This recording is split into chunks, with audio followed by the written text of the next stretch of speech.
পুড়ে গেছে গো।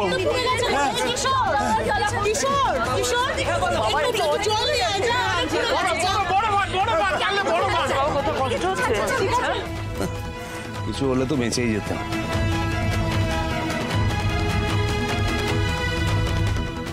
সিদ্ধেশ্বর এটা কোনো কাজের না।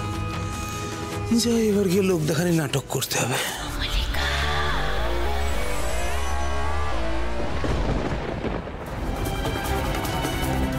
দেখে নেবো পুতুল, তুই বারবার আমার পথের কাটা হচ্ছিস, আবার বারবার আমার হাত থেকে বেঁচেও যাচ্ছিস। পাখনা গুজিয়েছে না তোর?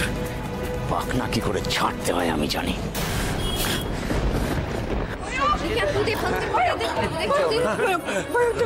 তুমি ঠিক আছো?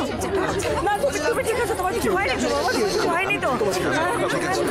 সবটা বসে দেখে আমরা কিছু করতে পারলাম না, আর তো বড় বিপদ হয়ে গেল আমাদের। তোর তো হাতের অবস্থা ভালো না, এক্ষুনি ডাক্তারের কাছে যেতে হবে। চল চল, দেরি করিস না। না না না, আপনি চিন্তা করবেন না, আমরা সবাই আছি তো, ঠিক হয়ে যাবে পুতুল, ঠিক হয়ে যাবে। এই মেয়ের কিন্তু এলেম আছে। আমার একটা প্ল্যানও কাজ করছে না। এই সিদ্ধেশ্বরকে নিয়ে আর পারা যাচ্ছে না। এনাফ। আগুন লাগালে তো লাগালে, তাও আবার ভুল সময় লাগালে। ও মা, আমার শরীরটা কেমন একটা করছে, খুব যন্ত্রণা করছে মা। আরে বরফটা আনো, বরফটা। ডাক্তারের কাছে নিয়ে যাচ্ছে। আরে আমাকে কিছু বলতে দাও, আমার কিচ্ছু হয়নি। পুতুলের কি অবস্থা সেটা দেখো আগে। পুতুল করো না তুমি, অনেক বোকামি করেছো।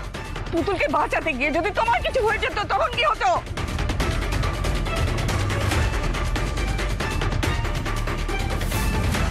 তুমি চলো চলো।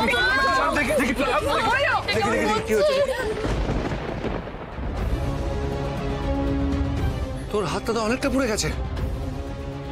এই বরটা দাও।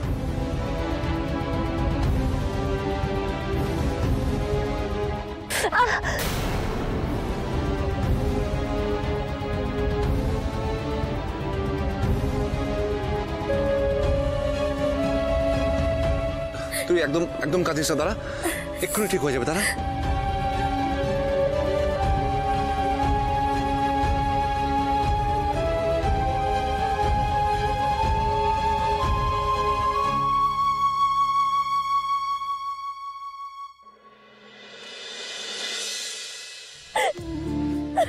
তুই কাঁদছিস কেন? আমি হাতের জন্য কাঁদছি না ময়ূরদা। তাহলে কি জন্য কাঁদছিস? এবারে মা সরস্বতীর কাছে খুব করে প্রার্থনা করেছিলাম যাতে পরীক্ষায় পাশ করে যাই, কিন্তু এই হাত দিয়ে আমি তো পরীক্ষায় দিতে পারবো না। আরে ঠাকুর তোর কথা শুনেছে রে পুতুল, তুই তো বারবার পরীক্ষা দিয়ে